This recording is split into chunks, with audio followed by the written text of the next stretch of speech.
지난 시간 우리는 최초의 기독교 순교자였던 스데반에 대한 이야기를 함께 살펴봤습니다. 이 스데반이라는 사람은 초대교회의 구제를 위해 선발되었던 7명의 사람 중에 한 명이다라는 것을 우리가 지난주에 살펴봤습니다. 이 스데반은 이스라엘의 본토어인 아람어를 쓴 것이 아니라 헬라어, 그러니까 외국어를 쓰는 그런 다른 나라 출신의 유대인이었습니다. 이 스데반은 헬라 문화에 굉장히 익숙한 사람이었고, 또한 바리새인이었던 가말리엘의 제자로서 율법에도 굉장히 능통한 사람이다라는 것을 지난 시간 우리 함께 살펴봤었습니다. 이 스데반이라는 사람은 성령의 사람이었다, 그리고 예수의 사람이었다라는 것을 우리가 지난 시간 살펴봤는데요. 스데반은 성령과 지혜와 권능이 충만했던 사람이었고, 또한 이 스데반은 예수님을 닮은 사람, 그의 말과 행동에 예수님의 모습이 보여지는 그러한 사람이었다라는 것을 우리가 함께 살펴봤습니다. 오늘은 우리가 이 스데반이 했던 설교에 대한 내용을 이제 함께 살펴보도록 할 텐데요. 스데반은 사도행전 7장 전체에 걸쳐서 이 설교를 하고 있습니다. 무려 1절에서 60절까지 꽤 많은 분량의 이 내용을 할애해서 스데반의 설교를 성경이 기록을 하고 있는데요. 그래서인지, 양이 너무 많아서인지 우리 성도님들이 나중에 이제 집에 가서 한번 읽어보셨으면 좋겠는데, 그냥 무턱대고 이걸 읽다 보면요, 1절에서 60절까지 내가 다 읽었는데 스데반이 지금 무슨 설교를 하고 있는 거지? 라는 생각이 들 정도로 내용이 굉장히 방대하고 뭔가 조금 그 스데반의 중심적인 그 내용이 좀 숨겨져 있는 그러한 설교를 하고 있습니다. 저도 오늘 이 말씀을 준비를 하면서 이거를 어떻게 우리 성도님들과 함께 나눠야 될까, 스데반이 지금 과연 이 설교를 통해 하고자 하는 말이 무엇일까라는 그런 고민을 좀 많이 했던 시간이었습니다. 먼저 스데반은요, 이 설교를 통해서 자신을 향한 유대인들의 공격을 변증하고 변호를 먼저 하고 있습니다. 사도행전 6장 13절 말씀을 보면 이렇게 말합니다. 거짓 증인들을 세우니 가로되 이 사람이 이 거룩한 곳과 율법을 거스려 말하기를 마지 아니하는도다 라고 말합니다. 그러니까 유대인들이 거짓 증인을 세워서 이 스데반을 고소를 하는 내용을 우리가 지난 시간 살펴봤는데, 무엇을 지금 고소를 하고 있냐면 거룩한 곳과 율법을 이 스데반이 모욕했다, 비방했다라는 거예요. 거룩한 곳이라는 것은 어디냐면 성전을 의미하는 것이고요, 율법이라는 것은 모세오경, 모세가 하나님께 받은 이 율법을 이야기를 하고 있는 것이죠. 그들이 고소한 이 스데반의 죄명은요, 신성모독죄였습니다. 신성모독죄. 예수님도 이 신성모독죄 때문에 십자가에 달려 돌아가셨고, 사도들도 이 신성모독죄 때문에 감옥에 갇히기도 하고 채찍을 맞는 그러한 일을 겪었죠. 당시 유대법에 따르면 이 신성모독죄는 세 가지에 해당이 됐습니다. 첫 번째는 하나님과 하나님의 이름을 비방하는 자, 이건 뭐 당연히 신성모독죄겠죠. 두 번째는 모세와 모세의 율법을 비방하는 자, 이것도 신성모독죄였어요. 그리고 마지막 세 번째는 성전과 성전을 비방하는 자가 신성모독죄에 해당이 되었습니다. 자, 그러면 그 세 가지 중에 오늘 스데반은 몇 번이 해당될까요? 1번은 하나님을 비방하는 거고, 두 번째는 율법을 비방하는 거고, 세 번째는 성전을 비방하는 거예요. 그러면 이 말씀을 보면 스데반은 지금 몇 번이죠? 하나님을 비방했다라는 내용은 없으니까 2번, 그러니까 율법을 비방했고, 그리고 성전을 거스려 말했다라고 이제 이야기를 하는 거죠. 어쨌든 스데반은 지금 공회, 그 71명의 공회원들이 있는 그 사내들인 공회에 또 오늘 스데반도, 사도들이 예전에 섰던 그곳에 스데반이 서게 됩니다. 스데반은 이 사도행전 7장의 이 설교를 통해서 내가 지금 성전을 비방하고 모세의 율법을 비방한 것이 아니다라는 내용을 이제 설교를 통해 이야기를 하기 시작합니다. 그런데 제가 지난 시간 이 스데반이 율법에 굉장히 능통한 사람이다라는 것을 말씀을 드렸죠. 이 스데반은 당시에 최고의 율법 학자였던 가말리엘의 제자였어요. 사도 바울 그리고 바나바와 동문이었어요. 같이 배웠던 그러한 사람이에요. 그래서 율법을 굉장히 잘 알고 있던 사람입니다. 그래서 오늘 스데반이 설교를 하는데 이 1절에서 60절까지를 통해서 뭘 얘기하냐면요, 구약 성경 전체를 얘기합니다. 엄청난 사람이죠. 스데반이 그래서 너무 복잡한 거예요. 구약을 전체를 지금 다 설명을 하니까 구약 성경을 다 이야기를 하면서 내가 오늘 성전을 비방한 것이 아니고 율법을 비방한 것이 아닙니다라는 것을 얘기하려고 하니 이 내용이 참 어렵다라는 것이죠. 창세기부터 시작해서 창세기에 나오는 아브라함부터 시작해서 말라기에 나오는 여러 선지자들까지 이 모든 구약을 꿰뚫며 이 스데반이 오늘 설교를 하는 내용을 우리가 좀 이제 겉으로 한번 좀 보려고 합니다.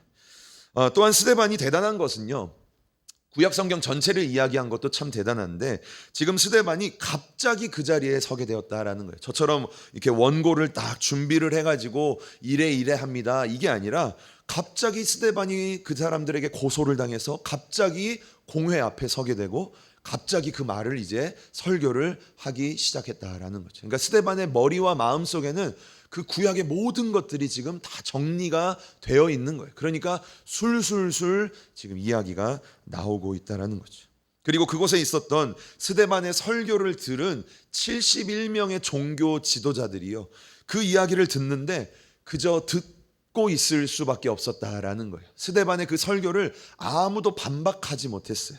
그저 그 얘기를 듣고 분노해서 스데반을 돌로 칠 수밖에 없었다라는 것이죠. 그만큼 스데반이 정확한 설교, 하나님의 말씀에 빗댄 그러한 이야기를 했다라는 것을 우리가 알 수가 있습니다.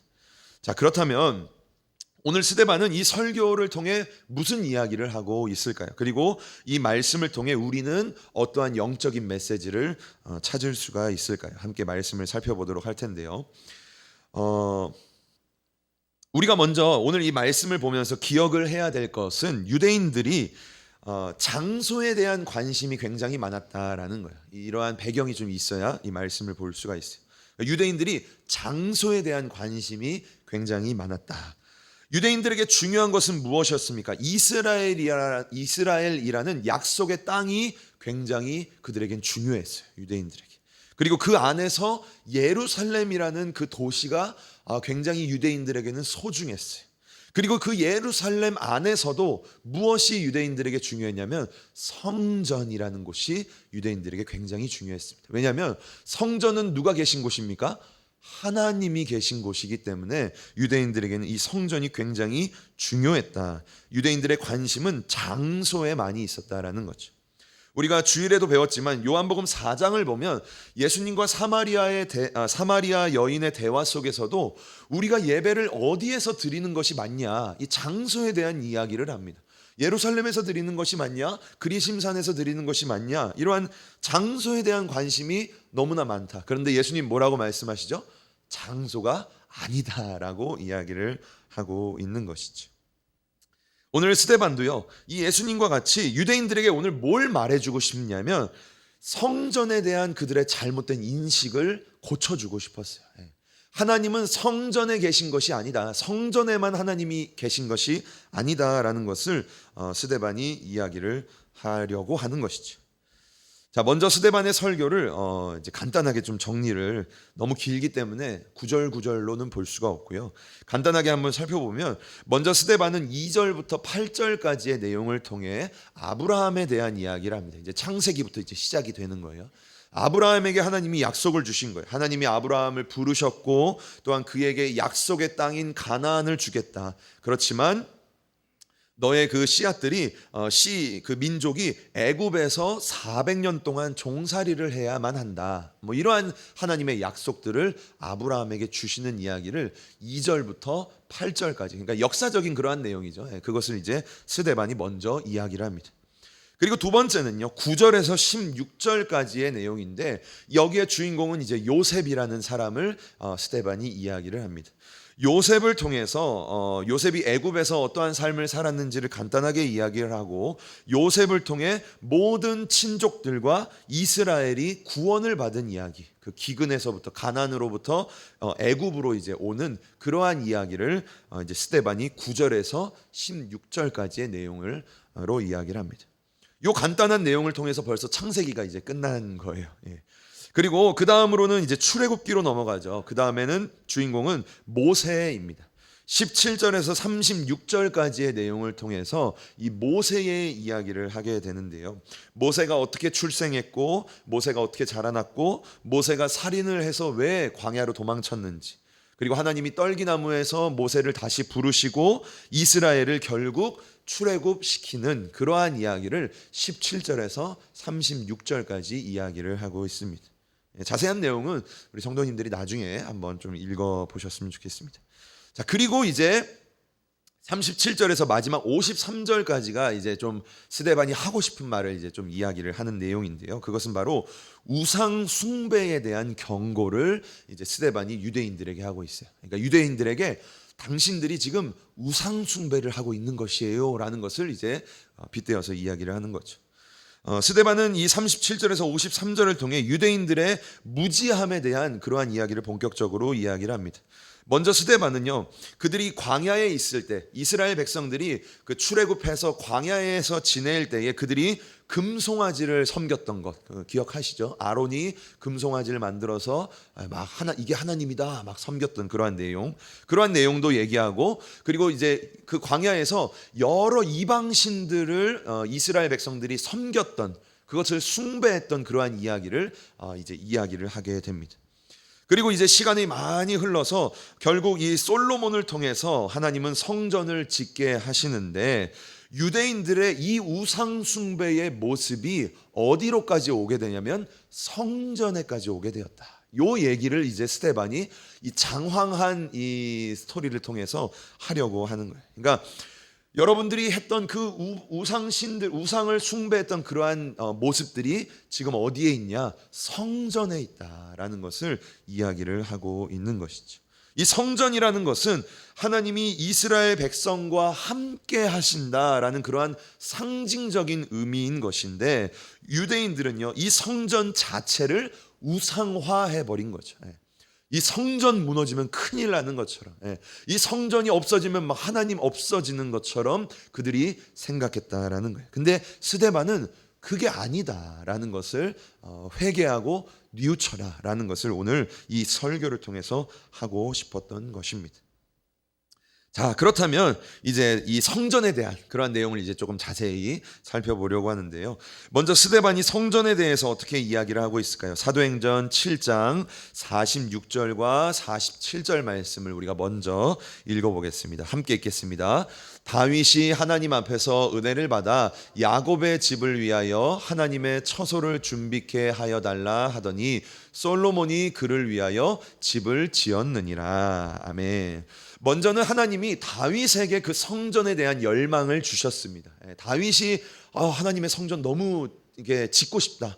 하나님이 나는 이렇게 좋은 곳에 사는데 하나님이 저렇게 장막에 그냥 텐트에 살고 있다니 내가 성전 지어드려야지라고 그러한 열망이 생겼죠. 그렇지만 다윗은요, 손에 피가 너무나 많았던 사람이었어요. 전쟁을 너무 많이 치렀어요. 그래서 하나님이 너의 때에 성전을 짓는 것이 아니라 너의 아들을 통해 성전을 짓게 하겠다라고 말씀하셨고, 결국 그 하나님의 성전은 솔로몬으로 인해서 그 솔로몬 성전이 이제 무려 7년 동안의 노력과 시간을 들여서 지어지게 됩니다. 유대인들은요, 다른 이방 신들과 같이 하나님께서 그 성전에 계시고 성전에 임재하신다라고 생각을 했습니다. 그러니까 하나님께 예배하기 위해서는, 하나님을 만나기 위해서는 성전에 꼭 가야 한다라는 그러한 생각을 하고 있었던 것이죠. 그들은 성전 안에 계신 하나님을 생각을 한 것이에요. 다른 이방신들이 다 그랬거든요. 다른 이방신들을 만나려면 그 이방신들의 성전을 찾아가야 그 이방신들을 만날 수 있고, 그 이방신의 우상이 있어야만 그 우상 안에 신이 깃들려 있다라고 생각을 했어요. 그런데 유대인들도요, 똑같이 생각했어요. 성전에 가야만 하나님을 만날 수 있다라고 생각했죠. 하지만 하나님은요, 성전 안에 갇혀 계신 분이 아니다라는 것을 스데반이 이제 이어서 이야기를 하고 있습니다. 그 말을 이사야의 입술을 통해 이야기를 하고 있습니다. 사도행전 7장 49절과 50절의 말씀인데요, 우리 함께 읽어보도록 하겠습니다. 시작. 주께서 가라사대 하늘은 나의 보좌요 땅은 나의 발등상이니 너희가 나를 위하여 무슨 집을 짓겠으며 나의 안식할 처소가 어디뇨? 이 모든 것이 다 내 손으로 지은 것이 아니냐 함과 같으니라. 아멘.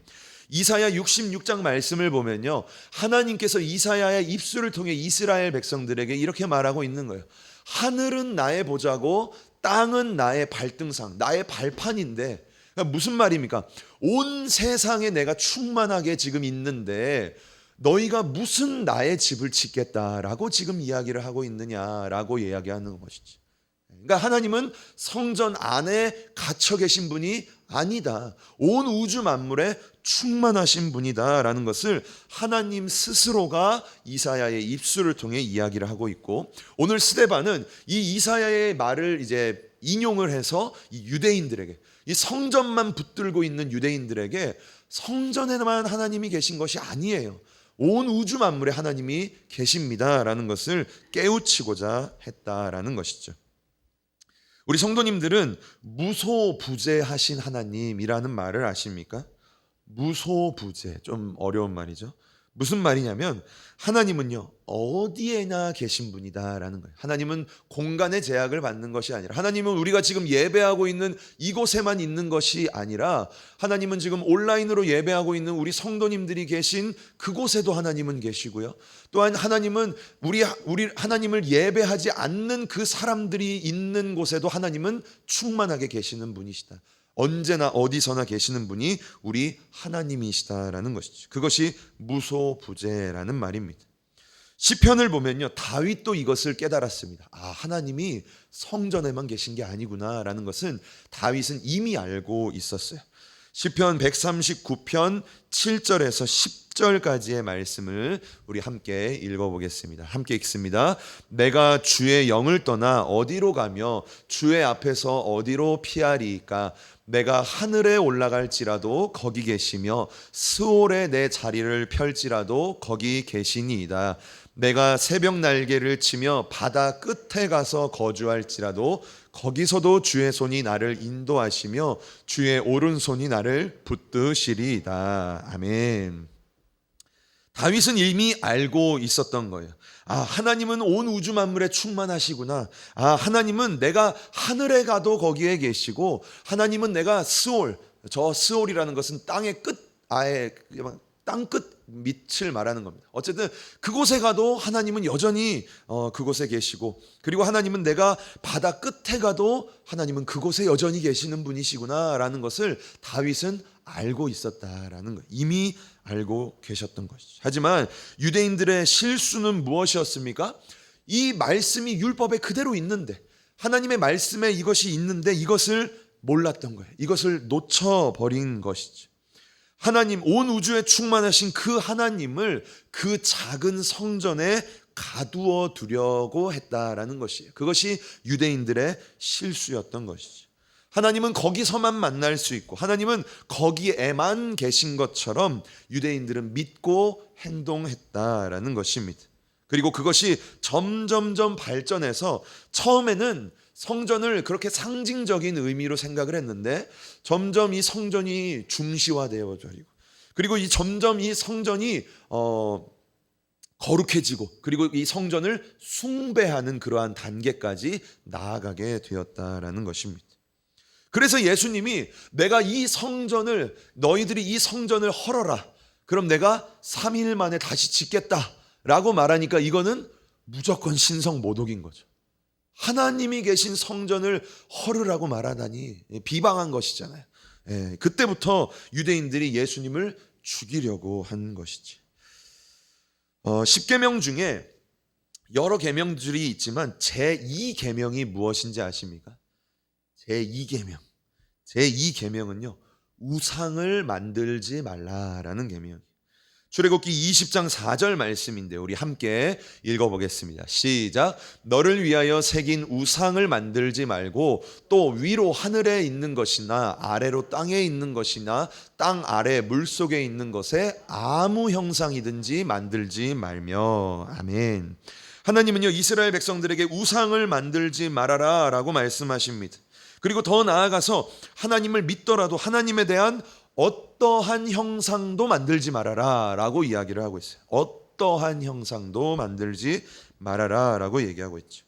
그런데 하나님은요, 왜 아무 형상도 만들지 말라라고 이야기를 했을까요? 우리가 좀 이렇게 신앙생활을 하다 보면 이게 제가 가끔씩 이렇게 교회를 다른 교회를 가다 보면 십자가를 굉장히 멋있게 막 정말 그 십자가만 봐도 정말 예수님이 달려 돌아가신 그 십자가가 묵상이 되어지는 막 그런 걸 이렇게 경험할 때도 있어요. 때로는 이렇게 전도를 하다가 성당을 지나가게 되면 성당에는 꼭 뭐가 있죠? 그렇죠. 마리아 상이나 예수 상 이런 것들이 있죠. 예수님의 그 십자가 저기 근처에도 예수님 십자가에 달려 돌아가신 그 모습의 상이 있어요. 근데 그걸 보면요, 정말 그 예수님의 그 돌아가심이 좀 이렇게 마음에 잘 와닿고 좀 그런 경험을 저는 좀 하게 됩니다. 그런데 그래서 이런 형상들이 좋지 않나라는 거예요. 뭐 이런 형상들을 보면서 우리가 좀 더 묵상하고 생각하고 할 수 있지 않나. 그런데 하나님은 오늘 뭐라고 말합니까? 하나님에 대한 아무 형상도 만들지 말아라 라고 이야기를 하고 있는 거예요. 왜 그렇게 하나님은 절대 아무 형상도 만들지 말아라 라고 왜 그렇게 이야기를 하실까요? 이방신들을 믿는 보통 사람들을 보면요, 그들은 우상을 보면서 그 안에 그들의 신이 있다라고 생각을 합니다. 그래서 집안에 그 우상을 두면요, 우리 집에 그 신이 함께 있다라고 생각해요. 또는 차나 어떠한 뭐 가게에도 뭐 이렇게 부적 같은 거 써붙이고 그러지 않습니까? 그걸 왜 그렇습니까? 그 안에 그 신이 있다. 돈 벌게 하는 신이 뭐 거기에 있다거나 아니면 뭐 이렇게 뭐 이렇게 귀신들을 떠나게 하는 그러한 신이 그 부적 안에 있다라고 믿는다라는 것을 이야기를 하고 있는 거예요. 그래서 막 뭐 차에도 뭐 이런 거 갖다 놓고 뭐 이런 것을 우리가 볼 수가 있습니다. 그런데 하나님은요, 우리도 그럴 수 있다라고 이야기를 하는 거예요. 그래서 우리에게 아무런 형상도 만들지 말아라라고 이야기를 하고 있는 것이죠. 유대인들도요, 처음에는 이 성전을 바라보면서 하나님을 이렇게 묵상하고 우리와 함께 계신 그 하나님이구나 라는 것을 생각을 했어요. 성전을 처음에 볼 때는 그렇게 생각했어요. 그런데 점점 시간이 지나면서 그 성전은 어떻게 됐습니까? 제가 계속해서 말씀을 드리죠. 이 성전이 처음에는 중요하게 생각되었다가 점점 이 성전이 신성화되었다가 이제는 성전이 어떻게 됩니까? 숭배의 대상이 되어버렸다라는 거죠. 마치 성전이 하나님같이 되어버렸다라는 거예요. 그래서 하나님은 이미 그것을 알고 계셨기 때문에 10계명 중에 두 번째의 계명으로 아무런 형상도 만들지 말아라라고 이야기를 하고 계신 것입니다. 하지만 유대인들은 하나님의 이러한 가르침에도 불구하고 결국 성전을 숭배하게 되었다라는 것이죠. 그리고 유대인들이 이렇게 성전 중심의 신앙생활을 하다 보니까 그들의 삶에 큰 문제가 생기게 되었습니다. 그것은요, 성전 안에 있는 그들의 모습과 성전 밖에 있는 그들의 모습이 달라지게 되었다라는 것이, 그것을 보고 예수님은 유대인들에게 특별히 바리새인들에게 뭐라고 말했습니까? 그들이 외식을 한다라고 이야기하죠. 한문으로 이 외식은요, 바깥 외자에 꾸밀 식자입니다. 그러니까 겉모습만 그럴싸하게 꾸민다라는 것을 이야기하고 있죠. 그러니까 유대인들의 삶이요, 성전 안의 모습과 성전 밖의 모습이 전혀 다른 그러한 모습이 되어버렸다라는 것을 이야기합니다. 그들은 성전 안에서는 하나님께 엄청난 정성과 열심과 그 모든 삶의 모든 것보다 하나님께 예배하는 것을 가장 중요하게 생각했어요. 그런데 성전 밖에서는 그들이 어떻게 행동을 합니까? 여전히 불법과 그들의 정욕으로 사는 모습을 가졌다라는 거죠. 예수님은 그 모습을 보면서 너희들이 지금 외식을 하고 있다라고 질책을 하고 계셨습니다. 그들에게 왜 그러한 모습이 있었을까요? 계속해서 말씀드리지만 그들의 마음과 그들의 생각 안에는요, 하나님이 어디에만 계시다? 하나님은 성전에만 계시다라는 거예요. 그래서 성전 안에서는 열심으로, 정말 열정으로 흠없이 예배하지만 성전 밖에서는 그냥 율법의 거칠에만 할 뿐 그 마음과 중심은 바꾸려 하지 않았다라는 것이죠. 스데반은요, 유대인들의 이러한 모습들이 모두 다 성전 중심의 신앙생활 때문에 생겨났다라는 것을 알고 있었습니다. 그래서 스데반은 유대인들에게 말씀을 통해서 하나님은 성전에만 계신 분이 아니라 온 우주에 계신 분이다. 그러니 그 성전을 숭배하고 성전에 몰두하는 그 모습, 그 완악한 모습들을 벗어버리고 이제는 돌이켜서 주의 말씀을 제대로 봐라라고 이야기를 하고 있는 것이죠. 하지만 유대인들은 어떻습니까? 스데반의 그 말씀에 눈과 귀를 다 닫아버립니다. 이미 자신들이 생각한 그것을 고치려 하지 않습니다. 오히려 스데반을 순교로 몰아내는 그러한 결과를 가지게 된다라는 것이죠. 이것이 오늘 말씀의 1절부터 60절까지에 있는 그러한 내용이다라는 것이에요. 오늘 이 스데반의 설교는 하나님은 성전에만 계신 분이 아니다라는 이 말씀은요, 이제 우리에게 좀 적용해 보려고 합니다. 이 말씀은 비단 유대인들에게만 적용이 되는 것이 아니라 저와 우리 성도님들에게도 적용이 될 수 있다라는 것이죠. 어떻습니까? 우리는 혹시나 그렇게 생각하지 않으십니까? 하나님은 교회에만 계신 분이야 라고 우리가 생각은 그렇게 안 하지만 우리의 삶의 모습과 나의 행동은 그렇게 살고 있지 않냐라는 것이죠. 혹시나 우리도 교회 안에서의 나의 모습과 교회 밖에서의 나의 모습이 다르지는 않습니까? 혹시나 우리도 세상 속에서 우리는 하나님이 없는 것처럼, 하나님 안 믿는 것처럼 우리도 살아가고 있지는 않는가라는 것이죠. 우리가 우리의 모습을 오늘 하루를 살면서 나의 그러한 삶을 되돌아봤으면 좋겠다라는 것이에요.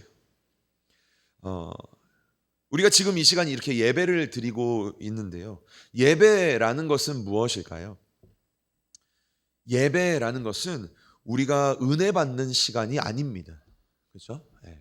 우리가 보통 저도 기도할 때 하나님 예배를 통해 은혜 달라라고 많이 얘기하지만 본질적으로 이 예배라는 것은 우리가 은혜를 받는 시간이 아니다라는 것이죠. 이 예배의 주인공은 누구입니까? 바로 하나님인 거죠. 그리고 이 예배를 우리가 왜 드립니까? 하나님께 영광을 드리기 위해서 우리가 예배하는 거예요. 찬양을 통해 하나님을 높여드리고 하나님의 말씀 앞에서 우리가 순복하고 그리고 기도를 통해서 하나님의 뜻에 나의 뜻을 맞추는 것, 그것이 기도인 것이죠. 우리가 순종하는 것, 그것이 기도입니다. 그래서 예배의 모든 부분은요, 다 하나님께 영광을 올려드리는 것이다. 그것이 바로 우리가 지금 드리는 그 예배다라는 것이에요.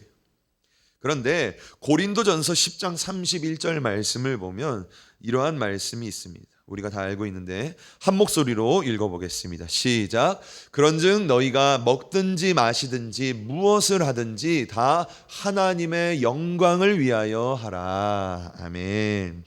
뭐라고 말하고 있습니까? 우리가 먹든지 밥을 먹던가 아니면 음료를 마시든가 또는 무엇을 하든지 삶의 아주 사소한 것 하나까지도 무엇을 위해서 해라? 하나님의 영광을 위해서 해라. 하나님께 영광을 올려드려라 라고 이야기를 하고 있는 거예요. 그렇다면 우리가 먹거나 마실 때에 하나님의 영광을 위해서 우리가 그것을 한다면 그 모습은요, 하나님께 예배가 된다라는 것이, 우리가 직장에서 일을 하거나 우리가 집에서 밥을 하거나 교회에서 청소를 하거나 그러한 일들을 하면서 내 마음과 중심 가운데 하나님의 영광을 위해 그것을 한다면 그것은 뭐가 됩니까? 예배가 된다라는 거예요. 직장에서 일을 하면서 그게 예배가 될 수 있고요. 집에서 가정일을 하면서 그게 예배가 될 수 있고요. 교회에서 청소를 하면서도 그것이 하나님께 예배가 될 수 있다라는 것이죠. 내가 무엇을 하든지 그것이 하나님의 영광을 위한 것이야 라는 그 중심과 마음이 우리에게 있다면 하나님은 그것을 우리의 예배로 받으시겠다라고 이야기를 하고 있는 것입니다. 로마서 12장 1절 말씀을 보면 이렇게 말합니다. 우리 함께 1절 말씀 읽어보겠습니다. 시작. 그러므로 형제들아 내가 하나님의 모든 자비하심으로 너희를 권하노니 너희 몸을 하나님이 기뻐하시는 거룩한 산 제물로 드리라. 이는 너희가 드릴 영적 예배니라. 아멘. 하나님은요, 우리가 우리의 몸, 우리 성도님들의 몸을요, 살아있는 제물로 드리기를 원하신다라고 말하고 있어요. 그러면 우리의 몸을 하나님께 드린다라는 것은 무엇일까요? 그것은요, 내 삶을 하나님께 드린다라는 거예요.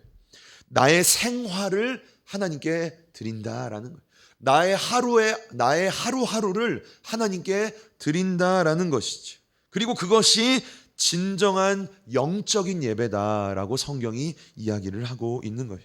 그렇습니다. 우리는요, 우리의 삶을 드리는 예배자가 되어야 한다라는 거예요. 우리의 삶으로 예배하는 성도가 되어야 한다라는 것이죠. 찬양 중에 부르신 곳에서라는 찬양이 있습니다. 그 가사의 후렴을 보면 이렇습니다. 부르신 곳에서 나는 예배하네. 어떤 상황에도 나는 예배하네라는 그러한 내용이 있어요. 그런데 이 찬양을 만든 이 사람이 이 내용이 뭡니까? 부르신 곳에서 예배하고 어떤 상황에서도 예배한다라고 말하는데 그 예배가 도대체 무엇입니까? 라고 누군가가 질문을 하니까요, 이 찬양을 만든 사람이 여기서 말하는 이 예배는요, 삶의 예배입니다 라고 이야기를 하고 있어요. 하나님이 우리 성도님들을 부르신 그 부르신 장소는 무엇입니까?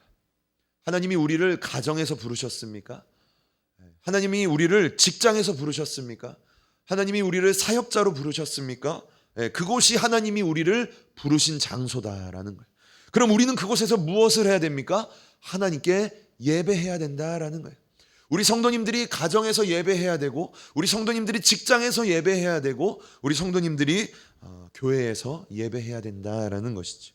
그리고 그 예배라는 것은요, 아까 말씀드린 것처럼 먹든지 마시든지 무엇을 하든지 하나님께 영광이 되어지는 그러한 삶의 모습, 그러한 마음을 우리가 가질 때에 우리의 삶의 예배가 하나님께 올려지게 된다라는 것을 우리가 기억해야 된다는 것입니다. 하나님은요, 오늘 말씀의 결론을 내리면 하나님은 교회에만 계신 분이 아닙니다. 그렇죠? 우리는 먼저 이것을 기억해야 돼요. 하나님은 우리 가정에도 계신 분이시고요. 하나님은요, 우리 직장에도 계신 분이시고요. 하나님은 우리 성도님들이 계신 모든 곳에 계신 분이에요. 하나님은요, 우리 성도님들이 혼자 계실 때에도 계시는 분이시고, 오늘 예배를 마치고 돌아가는 그 발걸음에도 그곳에도 하나님은 계신 분이다라는 것이지. 지금 우리가 드리는 이 예배는요, 형식의 예배, 우리가 지금 드리고 있는 이 예배는 형식의 예배이지만 우리 성도님들이 삶으로 드리는 예배는요, 아까 로마서 말씀을 보면 영적인 예배다라고 이야기를 하고 있습니다. 그러므로 우리는요, 오늘 이 말씀 하나를 좀 꼭 기억을 했으면 좋겠어요. 이미 우리가 다 외우고 있는 말씀이에요. 고린도전서 10장 31절 말씀, 우리 함께 한 번 더 읽어보겠습니다. 시작. 그런즉 너희가 먹든지 마시든지 무엇을 하든지 다 하나님의 영광을 위하여 하라. 아멘. 오늘부터 우리가 밥 먹을 때요, 하나님, 제가 밥 먹습니다. 하나님의 영광을 위해서 지금 밥 먹습니다. 그렇죠? 물을 마시더라도 하나님, 제가 설거지합니다. 하나님의 영광을 위해 지금 제가 설거지합니다. 이 하나님 받으신다라고 성경이 말하고 있어요. 하나님, 오늘 제가 직장에 왔습니다. 직장에서 많은 사람들을 만나고 여러 가지 일들을 감당합니다. 무엇을 위해서 하게 하소서? 하나님의 영광을 위해 이 일들을 감당하게 하소서라고 우리가 기도해야 된다라는 것이죠. 우리가요, 무엇을 하든지 내 중심에 하나님의 영광을 위하여 한다라는 그 생각이 있다면 하나님은요, 그 모습을 예배로 받으신다라고 오늘 말씀을 통해 우리에게 이야기를 하고 있습니다. 우리의 삶의 예배는요, 우리 성도님들이 이 예배당을 떠나는 순간부터 시작이 됩니다. 제발 우리가 이 말씀을 붙들고 이 예배당을 떠나는 순간부터 나의 삶의 예배가 이제부터 시작된다. 오늘부터 나의 하루하루의 예배가 삶에서 시작되는구나. 내가 먹든지 마시든지 무엇을 하든지 하나님의 영광을 위해 한번 살아보자라는 그러한 마음을 우리가 우리의 중심에 기억을 했으면 좋겠다라는 것입니다. 저와 우리 성도님들이 하루하루를 살아갈 때에 주님 안에서 우리가 무엇을 하든 하나님의 영광을 위해서 하는 이 삶의 예배에서 우리 모두가 승리하실 수 있게 되기를 주님의 이름으로 간절히 축복합니다.